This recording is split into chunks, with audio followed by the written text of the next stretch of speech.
반려인수 한의원 블로그를 통해서 알아본 사상의학적인 유방암 치료입니다. 표준 치료인 A씨 이후에 서울대에서 텍솔, 태음인약을 거부하고 한약과 UFT, 소음인 약이죠.로 완치해서 20년 건강생활하고 있는 소음인 유방암 환자의 이야기를 들려드리겠습니다. 유튜브를 아주 잘 해놓으셨어요. 그래서 이제 이 강의를 한번 들어보시면 거의 정리가 되실 겁니다.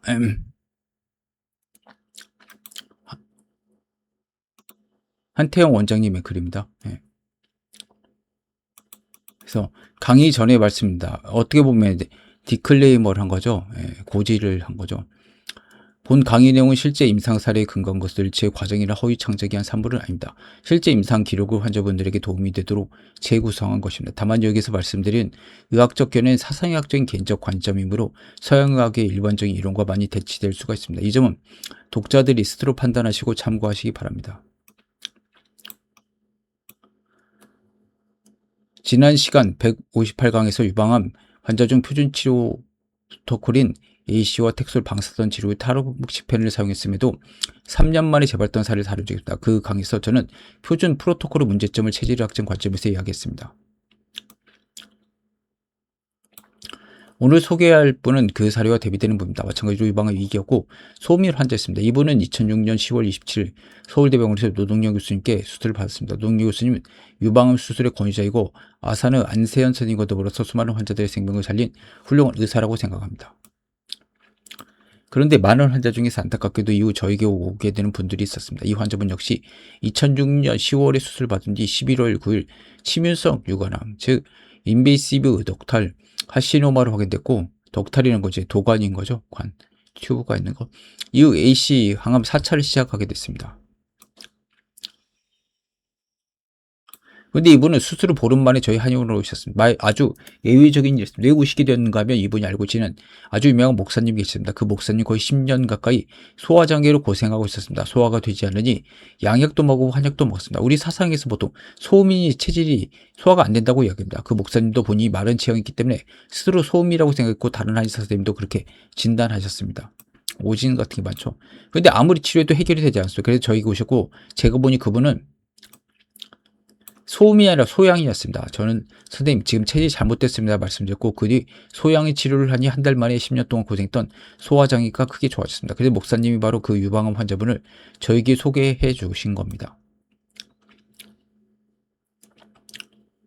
이 대목에서 잠깐 체질과 소화제에 대한 이야기를 해보겠습니다. 일반적으로 양방이 사용하는 소화제는 크게 두 종류입니다. 하나는 산을 억제하는 제산제이고 하나는 장운동을 촉진하는 운동촉진제입니다. 이 밖에 프로스타글란딘 제제가 몇 가지가 있지만 대부분 제산제와 장운동 촉진제라고 있습니다.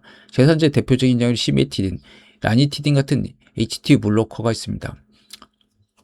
이전에 잔탁도 여기에 속합니다. 또 유산 펌프를 억제하는 H펌프 이니비터, 즉 오메프라졸이나 란소프라졸 같은 약이 있습니다. 여기는 알마게 같은 고전적인 제산제도 있습니다. 알마게는 알루미늄도 있죠. 코팅하죠. 저는 이런 약들 모두 체질이 있다고 생각합니다. 장운동 촉진제로 예전에 많이 쓰던 맥소론, 맥페란 그리고 모사프라이드 같은 약이 있습니다. 맥소론 부작용 때문에 요즘 잘 쓰지 않습니다. 중요한 것은 소음이나 태음인은 산분비가 잘 되고 장운동이 느려지는 경우가 많기 때문에 특히 운동은 이제 태음이죠. 제산제나 장운동 촉진제가 도움이 될 수가 있다는 점입니다. 반면 소음이나 태양에는 거의 저산 또는 무산에 가깝다고 봅니다. 그런데도 일률적으로 제산제를 쓰면 산이 부족해서 음식을 녹이지 못한 사람에게 오히려 소화를 더 어렵게 만들 수가 있습니다. 여기도 보면은 파인애플이나 키위 같은 것들이 태양인 약이죠. 그래서 이런 것들을 먹어줘야죠. 시큼한 것으로 약간 산성 성분 있는 걸. 태양이나 소양에는 이게 산이 부족하기 때문에 산이 과다하고 점막보호가 안 되면 교양이 생길 수가 있지만 반대로 산이 부족해서 소화가 안 되는 사람에게 제산제를 쓰면 더 소화가 안 되는 겁니다. 더 중요한 부분이 있습니다. 산성 환경에서는 식도가 알립니다. 과산 상태에서는 여기 지금 태양이나 소양이는 여기가 막혀 있는 거죠. 산 분비가 안 되니까. 그러니까 이제 식도에서 내려가지 않고 여기에 꽉 막히게 되는 거죠. 여기만 내려가면 소화는 잘 되는 거죠. 분문에서 산이 역류하면 식도 쪽으로 올라가게 되고, 근데 이제 식도는 보호할 수 있는 뮤신이나 이런 것들이 없기 때문에 이제 이것 때문에 이제 유처럼 바뀌게 되죠, 환경이. 식도는 유처럼 점막 보호가 충분하지 않기 때문에 매우 쓰리고 불에 타는 듯한 느낌이 납니다. 그런데 양이 소양인처럼 유 환경이 알칼리성에 가까운 경우는 식도에서 위로 내려가는 부분 분분이 조여진다고 봅니다. 그래서 어떻게 보면 이게 심장 통증도 좀 유사하죠, 느낌이. 일반인 쉽게 이해하려면 식도에서 유장으로 내려가는 부위를 분문이라고 하고 유장이 12장 내려가는 유문이라 생각합니다. 분유로 외우면 되죠. 예, 순서대로. 이 분문이 알칼리성 환경에서 조여지기 때문에 음식이 식도에서 유장으로 잘 내려가지 않고 막힌 듯한 증상이 생깁니다. 열기역 반유증, 태양인 우리 동무봉의 증상이죠. 소양인들이 이때 명치아래가 꽉 막힌 것 같고 모래주머니가 매달린 것 같거나 돌멩이가 누른 것 같다고 합니다. 한의학에서 이를 심화 비만, 결흉증이라고 설명했습니다. 장준경 선생님도 결흉증을 이야기했고 동부 선생님이 이것을 소양인 결흉증으로 봤습니다. 이는 소음인의 심화비증, 유장이 체해서 장운동이 안 되는 것과는 다릅니다. 소양인의 결흉증은 식도가 조이는 병증이라고 볼 수가 있습니다. 식도가 조여서 안 내려가는. 그 목사님 바로 이런 병증을 가지고 계시고 제가 약을 써서 해결했습니다. 그래서 상태가 좋아지자 유방 환자에게 저를 소개해 준 겁니다. 이 환자분은 그런 의미에서 굉장히 운이 좋았다고 볼 수가 있죠. 이후 저는 이 환자분을 분명히 말했어요. 당신은 AC, 아데리아마이신과 사이클로 포스파미드를 끝낸 뒤에 텍솔을 쓰면 안 됩니다. H는 소음인약이죠. 지금 이분은 소음인약이고 텍솔은 태음인이니까. 그리고 우리 한약과 UFT라는 일본에서 나오는 항암제, 소음인약이죠. 병행하는 게 좋습니다. 이분 AC 사찰을 마시고 치고 텍솔을 해야 할 차례가 있습니다. 당연히 고민이 되었을 것입니다. 대한민국 최고 권위자인 노동영 교수님이었고 병원에서는 텍솔을 권했습니다. 환자분 입장에서는 상당히 혼란스러울 것입니다. 하지만 결국 제 말을 들었습니다. 저는 그때 정확히 어떤 표현을 했는지 잘 기억나지 않습니다. 그런데 이분은 지금도 가끔 몸이 피곤하거나 집안에 누가 아프면 저에게 약을 지으러 오십니다. 그분이 나중에 하신 말이 있습니다. 당시 제가 선생님 텍솔을 하면 죽습니다. 반드시 피하십시오. 치료가 되도록 완치가 어렵습니다라고 매우 강하게 이야기했다는 것입니다. 지금의 저라면 그렇게까지 말하지 않았을 겁니다. 하지만 당시에는 저는 50대고 제 신념대로 매우 고지식하게 말했던 모양입니다. 환자분은 그 말이 두렵기도 했고 무엇보다도 자신이 믿던 목사님이 저를 소개해 주었기 때문에 제 말을 믿었다고 합니다. 다른 사람 말은 믿지 않았지만 그 목사님 말은 믿었던 것입니다. 그래서 이분은 텍솔 거부했습니다. 병원 입장에서는 당연히 이해하기가 어렸을 것입니다. 표준 치료에도 재발할 수가 있는데 환자가 고집을 피울까 생각했을 수도 있다. 그래서 노동경 교수님 추적 검사를 계속해 주셨습니다. 환자는 당시에는 매우 두렵고 혼란스럽지만 시간이 지나면서 주변에 유방 환자분 한 분, 두 분 사라지는 것을 보게 됐습니다. 병력을 다시 정리하면 2006년 10월에 수술받고 2007년 4월 5일 AC 항암을 마쳤습니다. 아드레나마이신과 사이클로포스파마이드.